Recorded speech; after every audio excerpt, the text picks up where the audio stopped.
Bonsoir à vous tous et bienvenue à notre étude biblique du mercredi soir. Bienvenue à notre analyse des Écritures pour nous aider à marcher d'une manière agréable à notre Sauveur et à notre Seigneur. La parole de Dieu décrit l'objectif du Seigneur pour la vie du chrétien en disant « Afin de marcher d'une manière digne du Seigneur et lui être entièrement agréable, portant des fruits en toutes sortes de bonnes œuvres et croissant par la connaissance de Dieu, d'après Colossiens chapitre 1 au verset 10. Quel bel objectif dans la vie du croyant, dans sa marche de tous les jours. Je relis ce passage-là. Ça dit, afin de marcher d'une manière digne du Seigneur et lui être entièrement agréable, portant des fruits en toutes sortes de bonnes œuvres et croissant par la connaissance de Dieu. Et c'est certainement en étudiant la parole de Dieu que le Seigneur va nous transformer et nous permettre de lui être agréable. Ce soir, la question que nous voulons examiner est les sacrements ou le don de la grâce. Les sacrements ou le don de la grâce. Est-ce que la Bible enseigne aux chrétiens l'obtention de la grâce du salut par des pratiques et des rituels particuliers, ou est-ce que l'entièreté de la grâce et du salut est donnée aux croyants en Jésus lorsqu'il se tourne vers son œuvre au Calvaire? Ou, on pourrait le dire ainsi, est-ce que le salut est à 100% en Jésus ou partiellement en Jésus, alors que le croyant obtient le restant de la grâce par son obéissance au sacrement de l'Église? Donc, pour répondre à ces questions ce soir, j'aimerais suggérer qu'on commence par une définition de l'expression « les sacrements ». Une définition des sacrements. Qu'est-ce qu'on veut dire lorsqu'on parle d'un sacrement? Le dictionnaire d'Oxford de l'Église chrétienne affirme qu'un sacrement est un rituel reconnu comme ayant une importance et une signification particulière dans la tradition chrétienne, particulièrement celui considéré comme un moyen d'obtenir la grâce. Donc, un sacrement, c'est un moyen d'obtenir la grâce. Le catéchisme officiel affirme que les sacrements sont des signes efficaces de la grâce, institués par Christ et confiés à l'Église, par lesquels la vie divine nous est dispensée. Les rituels visibles signifient et rendent présentes les grâces qui sont propres à chaque sacrement.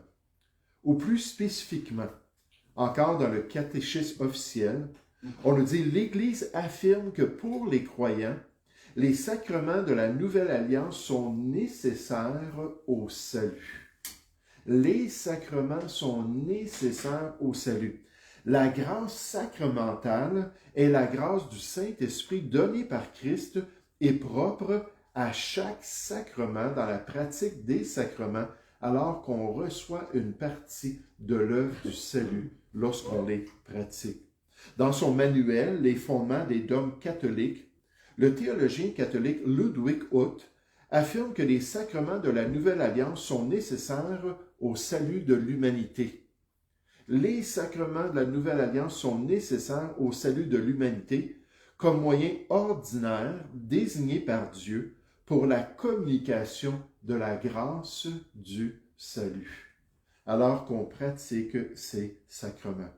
Comme moyen d'obtenir le salut offert par Jésus comme pratique qui donne progressivement dans la vie du croyant la grâce du salut, alors qu'il pratique ces sacrements-là de l'Église sacramentale ou de l'Église catholique. Le pasteur John MacArthur explique ainsi la signification des sacrements pour le catholicisme. Il dit, dans la théologie catholique romaine, les sacrements, en particulier le baptême et la messe, sont des moyens par lesquels la grâce du salut est infusée dans l'âme. Autrement dit, les sacrements ne sont pas de simples symboles et sont censés transmettre la grâce de Dieu qui est nécessaire à notre salut. John MacArthur ajoute, « L'Église catholique romaine enseigne que le salut est un processus médiatisé par les sacrements, censé transmettre la grâce ex opere operato, c'est-à-dire par l'œuvre accomplie alors qu'on pratique les sacrements. Il ne s'agit pas de l'évangile de la grâce, il s'agit d'un système d'œuvres basé sur la pratique des sacrements. Est-ce que la Bible enseigne un tel système de grâce et de salut, attaché à des pratiques décrites traditionnellement comme les sacrements? Juste avant qu'on pense à ça, jusqu'avant qu'on regarde dans les Écritures, est-ce que quelqu'un qui sait quels sont les 7 sacrements du catholicisme? Quels sont les 7 sacrements? Les aînés, oui. La confirmation. OK, avant le baptême, ensuite la La confirmation, première communion. la confirmation, oui. Ensuite, Mais je pensais moi, qu'il y avait une confirmation. Ça, c'est différent. Puis après ça, la première communion. Non, c'est la même chose. oui. Ensuite l'Eucharistie ou la La communion. messe, oui. OK, donc la première communion dans ce sens-là. OK, ben eux, ils font juste dire l'Eucharistie. Ensuite, la pénitence ou la confession pour recevoir l'absolution du prêtre. Ensuite, l'extrême Onction. OK, l'extrême onction ou l'onction aussi, on appelle ça pour les malades. Ensuite, l'ordination des prêtres. Puis dernièrement, les prêtres. Le mariage. Le mariage, pardon. L'ordination des prêtres et dernièrement, le mariage. Maintenant, est-ce que ces sacrements-là, avec cette grâce-là qui est transmise par leur pratique, est-ce que ça se trouve dans les instructions de la parole de Dieu? Si on revient sur chacun, premièrement, il y a le baptême. Maintenant, le baptême, effectivement, le baptême d'eau existe dans les Écritures. Mais est-ce qu'on nous dit que le baptême va nous transférer une grâce ou une partie du salut par notre pratique? Qu'est-ce que ça représente, le baptême? C'est un engagement à suivre Jésus. Oui, c'est un engagement, mais plus précisément, ça représente un autre aspect. Oui, ça représente l'engagement. Ça représente? Le témoignage de notre salut. Ça représente le salut.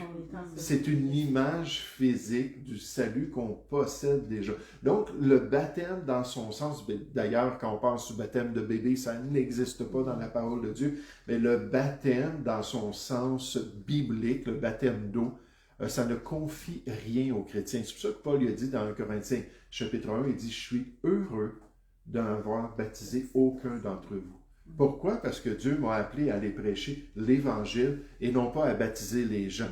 Si le baptême, c'est un sacrement, puis ça confiait quelque chose, Paul n'aurait pas pu dire ça, là.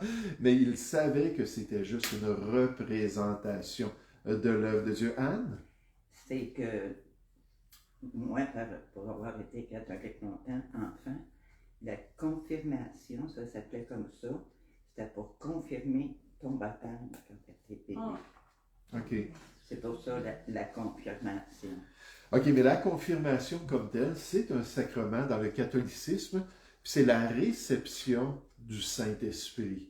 Donc, le baptême d'eau, ça règle la question du péché original de l'enfant. Donc, s'il meurt, il ne va pas dans les limbes, puis ça. D'ailleurs, les limbes, c'est même plus un dogme catholique maintenant. Ça a été pendant des générations, des siècles, là.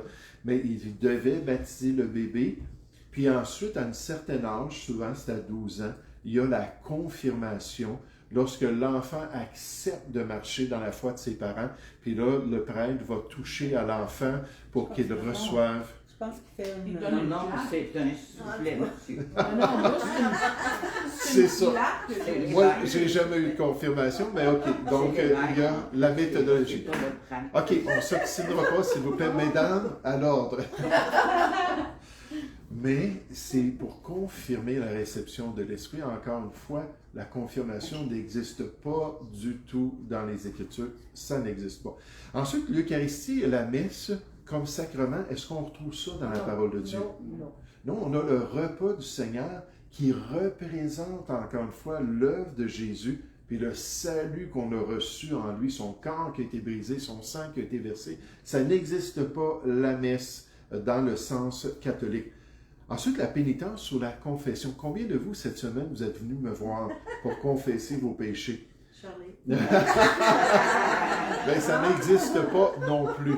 Il n'y a pas ce confessionnal dans la parole de Dieu où on va aller voir quelqu'un pour obtenir l'absolution de nos péchés. L'extrême onction, bon, certainement pas pour les mourants. On peut aller encourager, prier avec une personne qui est en soins palliatifs, par exemple. Mais l'onction pour les malades, certains disent, oui, on voit ça dans Jean 5, versets 14 à 16, mais ce n'est pas lié, encore une fois, à un pardon officiel de l'Église. C'est plutôt lié aux relations pour péché personnel, mais certains pourraient dire ça.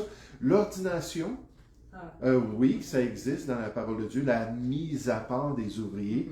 Mais encore une fois, est-ce qu'on reçoit une grâce du salut? Ce n'est pas un sacrement. Le mariage existe aussi dans les Écritures, mais jamais est-ce qu'on associe une grâce spéciale venant de l'œuvre de Jésus-Christ au mariage. Ces pratiques sont similaires à ceux du Nouveau Testament, mais est-ce qu'elles sont vraiment une source de salut d'après la parole de Dieu? Les présente-t-on dans les Écritures comme un moyen de gagner notre ciel? Puis la réponse, c'est non, pas du tout. Ça n'existe pas dans les Écritures. Elles sont simplement un moyen de plaire à Dieu, de le glorifier, de lui être entièrement agréable. On l'a vu ça dans l'introduction de Colossiens 1 au verset 10. Oui, que le mariage soit honoré de tous, c'est agréable à Dieu. Oui, que les ouvriers qui sont appelés du Seigneur soient mis à part, c'est agréable à Dieu. Oui, qu'une personne qui vient de recevoir Christ se fait baptiser pour démontrer son salut, c'est agréable à Dieu. Qu'on peut célébrer le repas du Seigneur pour honorer notre Sauveur, c'est agréable à Dieu. Mais ce ne sont pas des sources de salut. C'est totalement une fabrication humaine de le dire. Le pasteur Warren Wiersbe nous dit « Le danger de substituer les sacrements à la foi est de nous amener à nous fier au rituel plutôt qu'à l'œuvre achevée par Christ. Le salut est un don de la grâce de Dieu reçu par la foi. » On va aller voir des versets dans un instant. Et non quelque chose que nous gagnons ou recevons grâce à des cérémonies extérieures. Au lieu d'une relation personnelle avec Jésus-Christ par la grâce et la foi, le salut devient alors une question de rituel. Non, ce n'est pas l'évangile de Dieu, d'après le pasteur Warren Wiersbe. Cherchons quelques passages des Écritures qui viennent confirmer que le salut est à 100% en Jésus-Christ et seulement par lui. Que l'être humain n'a rien à pratiquer, à observer pour recevoir cette vie éternelle. En d'autres mots, le Nouveau Testament affirme que le salut n'est pas du tout accompli par une pratique et un rituel quelconque, 0% de la part du croyant, car tout se trouve en Jésus. Probablement le verset le plus clair du Nouveau Testament, c'est Éphésiens chapitre 2, versets 8 et 9. Si vous voulez chercher Éphésiens chapitre 2, versets 8 et 9. Et je veux juste vous faire remarquer un élément important que le pasteur Wiersbe souligne souvent dans ses enseignements, ou soulignait souvent dans ses enseignements, mais qu'on voit dans le catholicisme, on voit dans ces religions-là, comme les témoins de Jéhovah, les mormons, toutes les religions païennes qui imposent des rituels, qui imposent des cérémonies, une liturgie dans la vie du croyant pour pouvoir obtenir la faveur de Dieu, au lieu de croire tout simplement que Jésus a tout accompli et tout est venu en lui. Mais on nous dit ici dans Éphésiens chapitre 2, verset 8, « Car c'est par la grâce que vous êtes sauvés. » Juste en passant, la grâce, bibliquement, quand on parle du salut, parce que le même mot peut être utilisé pour la marche chrétienne, mais quand on parle du salut, c'est un don immérité de Dieu. Et pourtant, vous allez entendre ces groupes-là parler de la grâce et de la grâce, sans jamais présenter ça comme un cadeau qu'on ne peut pas obtenir. Warren Wiersbe disait, les gens utilisent le vocabulaire de Dieu, mais ils rejettent son dictionnaire.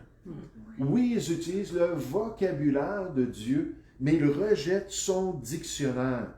Puis la Bible nous dit, c'est par la grâce que vous êtes sauvés, par le moyen de la foi dans l'œuvre de Jésus.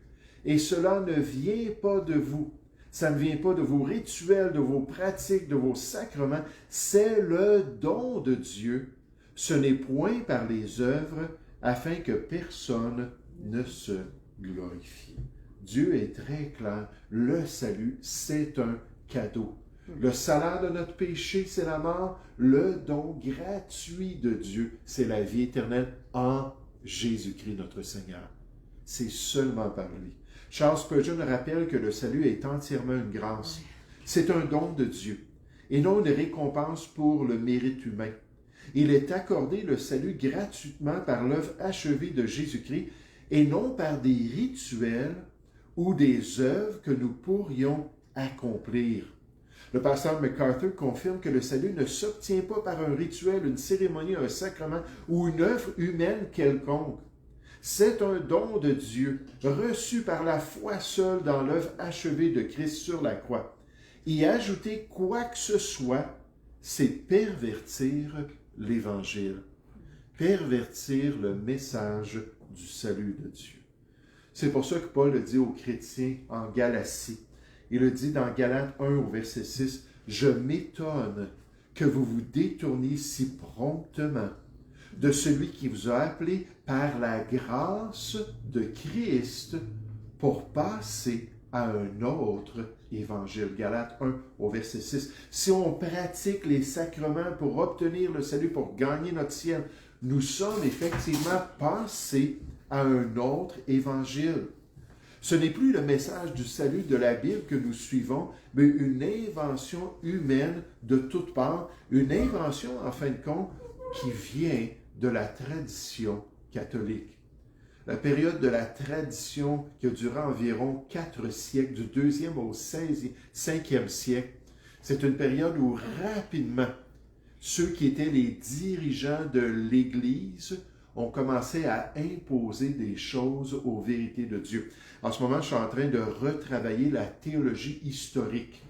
Qu'est-ce que c'est la théologie historique? C'est qu'on fait le déroulement des croyances théologiques à travers l'histoire, pour voir ce développement-là des croyances à travers les siècles depuis le Nouveau Testament. Qu'est-ce qu'on apprend lorsqu'on fait ça? C'est que tout de suite au 2e siècle, ceux qu'on appelait les pères apostoliques, Ignace d'Antioche entre autres, tout de suite commence à parler de l'autel du sacrifice, tout de suite commence à parler de l'Église universelle, commence à parler de l'évêque monarche. Donc l'évêque qui est le vicaire de Dieu, puis qu'on doit absolument suivre. Toutes sortes de croyances tordues. Dès le 2e siècle, lui, il le dit, moi, je suis un disciple de l'apôtre Jean. Puis c'est pas le seul qui a dit cela. Puis dans leurs écrits, on dit, oh, ça contredit Jean royalement. Puis ça ne suit pas la parole de Dieu. Mais très tôt, dès le 2e siècle, on voit une déviation qui s'en va vers le dogme, finalement, des sacrements qui s'est développé officiellement un peu plus tard. Mais ça vient de la tradition. Le réformateur Jean Calvin confirme que la glorieuse vérité de l'Évangile est que le salut est un don gratuit de la grâce imméritée de Dieu, reçu par la foi seule en Christ. C'est pas étonnant que pour les réformateurs, il y avait des déclarations qu'ils faisaient, mais une des déclarations, c'était « sola fide », seulement par la foi qu'on peut avoir le salut. Et une autre, c'est « solus Christus », seulement par Christ qu'on peut être sauvé. Ce n'est pas par moi, ce n'est pas par des sacrements, ce n'est pas par l'Église. Il dit « il ne se mérite pas par les œuvres, ni se dispense par des rituels humains. L'œuvre achevée par Jésus-Christ sur la croix, sa vie parfaite, sa mort substitutive, sa résurrection triomphante est le fondement unique et tout-puissant de notre justification. Prétendre qu'un sacrement ou une pratique religieuse, aussi sacrée soit-elle, pourrait conférer ou compléter la grâce salvatrice déjà acquise par l'unique sacrifice de Christ, c'est diminuer la puissance de la croix et occulter la vérité simple et profonde selon laquelle la vie éternelle est un don à recevoir dans notre vie et non un mérite à acquérir par la participation à des rituels quelconques. Il dit c'est seulement par la foi et par Jésus. Regardons ensemble l'épître envoyée à Tite au chapitre 3. Un autre exemple. L'épître envoyée à Tite, donc Tite, chapitre 3, dans le Nouveau Testament. Dans les instructions qui sont données à l'Église, puis là, c'est une épître pastorale pour s'assurer que Tite puisse bien comprendre ce qui s'est produit en Jésus-Christ. Tite, chapitre 3, à partir du verset 4. On nous dit, mais lorsque la bonté de Dieu, notre Sauveur, et son amour pour les hommes ont été manifestés nécessairement avec la venue de Jésus. Il nous a sauvés, c'est un fait historique lorsqu'on croit en Jésus-Christ. Ce n'est pas un processus de vie. Hein, vous vous rappelez ce pasteur-là qui avait rencontré le président américain. Comment s'appelait-il? La guerre du Golfe. C'était le président... Obama. Non, c'était Bush Senior, le président Bush, George Bush Senior, en tout cas, Bush Senior. Puis, il l'avait rencontré dans un restaurant, puis il était entouré de toute la sécurité, les gros gaillards, tout ça, puis il a dit, est-ce que je peux juste m'asseoir avec et parler? Puis le président a dit, oui, viens, j'aimerais ça entendre ce que tu as à dire. Puis là, il a parlé du salut en Jésus-Christ, qu'il faut naître de nouveau, il faut expérimenter une nouvelle vie en lui. Il a dit, mon fils, qui est devenu le président plus tard, il dit, mon fils n'arrête pas de parler de ça, puis j'ai vu la transformation dans sa vie. D'un homme qui était un alcoolique, d'un homme qui était coureur de jupons, tout ça, là, sa vie s'est vraiment redressée, puis il a dit, c'est à cause de Jésus-Christ. Puis là, il me parlait de ça, mais il dit, moi, c'est pas comme ça que je vois ça. Il dit, moi, je vois ça, le salut, comme une progression, comme une réalité de vie. Puis alors qu'on suit le Seigneur, alors qu'on obéit aux commandements, alors qu'on suit les rituels de l'Église, un jour, on va aller dans le paradis de Dieu, mais pas à cause d'une occasion spécifique, puis de notre transformation. Puis ce qu'il était en train de dire, ce président-là, c'est qu'il était ignorant de l'Évangile biblique, ignorant de ce que Dieu nous dit dans les Écritures, que ce n'est pas par des rituels, par nos efforts. Mais là, ça dit, il nous a sauvés. Remarquez, non à cause des œuvres de justice que nous aurions fait, c'est pas à cause de nous, mais selon sa miséricorde, par le bain de la régénération, naître de nouveau en Jésus-Christ, et le renouvellement du Saint-Esprit qui vient nous sceller en Jésus-Christ. Il a répandu sur nous ce salut-là avec abondance par Jésus-Christ, notre Sauveur. C'est qui qu'on va glorifier dans la gloire? C'est Jésus-Christ, notre Sauveur. Ce ne sera pas « moi j'ai élevé 12 enfants » ou « moi j'ai été 40 ans avec cet homme-là » ou « moi j'ai passé toutes sortes de tribulations » ou « moi j'ai été fidèle à mon Église ». Non, c'est Jésus-Christ, notre Sauveur. Verset 7. Afin que justifiés, on pourrait dire sauvés par sa grâce, par le don immérité du salut, nous devenions héritiers dans l'espérance de la vie éternelle. Regardez un dernier passage, Romains chapitre 4. On aurait pu faire le tour à travers le Nouveau Testament, l'épître aux Romains qui explique ça dans les premiers chapitres, qui donne tous les détails.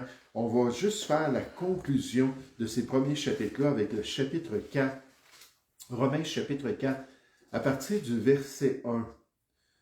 On nous dit, que dirons-nous donc qu'Abraham, notre père selon la chair, a obtenu? Abraham, il faut comprendre dans le Nouveau Testament qu'il est le père de la foi, qu'il donne l'exemple de la foi. Et qu'est-ce qu'il a obtenu? Verset 2. Si Abraham a été justifié par les œuvres, il a sujet de se glorifier, mais non devant Dieu. Donc, ce n'est pas le cas. Car que dit l'Écriture concernant Abraham? Abraham crut à Dieu, et cela lui fut imputé à justice, une justice de Dieu qui a été mise sur son compte, qui a été mise en lui à cause de sa foi. Verset 4. Or, à celui qui fait une œuvre, on fait le contraste ici, le salaire est imputé, non comme une grâce, on comprend c'est quoi la grâce du salut, mais comme une chose due. Et à celui qui ne fait point d'œuvre, qui ne fait point de rituel, qui n'observe pas des sacrements, mais qui croit en celui qui justifie l'impie, qui sauve le pécheur repentant, Sa foi lui est imputée à justice.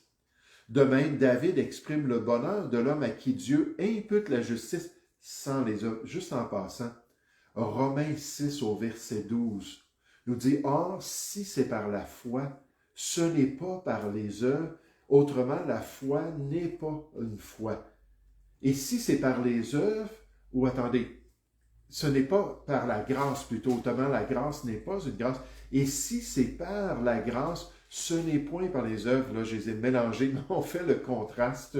Est-ce que, Chani, tu pourrais le lire, s'il vous plaît? C'est quel verset? Romains 6, 12. 12. Que le péché ne règne donc point dans votre corps mortel et n'obéissez pas à ses convoitises. OK, donc je me suis trompé de référence. J'ai probablement inversé Romains chapitre 11 au verset 6. Donc, OK, je vous reviens sur la référence.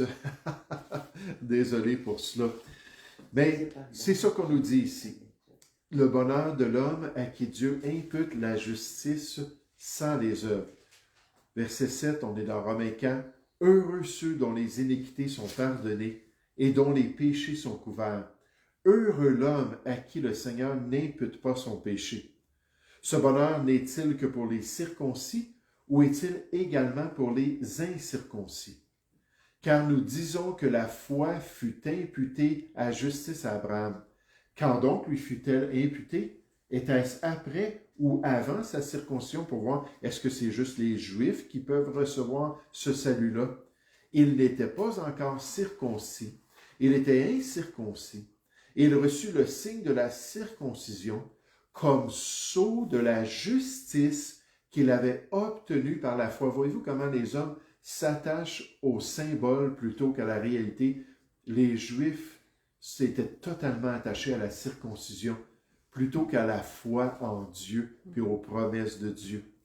Mais on nous dit comme sceau de la justice qu'il avait obtenue par la foi quand il était incirconcis, afin d'être le père de tous les incirconcis qui croient, ça c'est vous et moi, pour que la justice leur soit aussi imputée, et le père des circoncis, des Juifs qui croient dans la promesse du salut en Yeshua, en Jésus, qui ne sont pas seulement circoncis, mais encore qui marchent sur les traces de la foi de notre père Abraham quand il était incirconcis. Abraham ne fut pas justifié par les œuvres, mais par la foi. Et la même foi qu'il l'a justifié nous justifiera. Dieu considère la foi comme justice, non pas l'acte de croire, mais la justice que la foi saisit, c'est-à-dire la justice de Christ. Abraham a cru à la promesse de Dieu et nous devons faire de même. D'après le pasteur Charles Spurgeon, il dit que la foi saisit cette promesse du salut. Et c'est lui que je cite lorsque je décris, mon pasteur disait toujours ça, puis je ne savais pas c'était quoi la source, mais je l'ai trouvé cette semaine, lorsque je dis que mon pasteur disait que la foi, c'est la main du cœur qui vient saisir la promesse du salut. Et ça, c'est le pasteur Spurgeon qui disait toujours ça dans son enseignement. Puis il dit, c'est la foi qui vient saisir cette justice-là qui se trouve en Jésus-Christ. Alors, les sacrements ou le don de la grâce en Jésus. C'est très clair dans la parole de Dieu. Si on accepte juste les Écritures, des fois les gens disent, c'est quoi la différence entre le catholicisme et une église biblique? Nous, on accepte l'Ancien puis le Nouveau Testament et c'est tout. On n'a pas besoin d'autres écrits. On peut avoir des écrits d'hommes de Dieu, mais on n'a pas besoin de la tradition des premiers siècles pour nous montrer la voie du salut.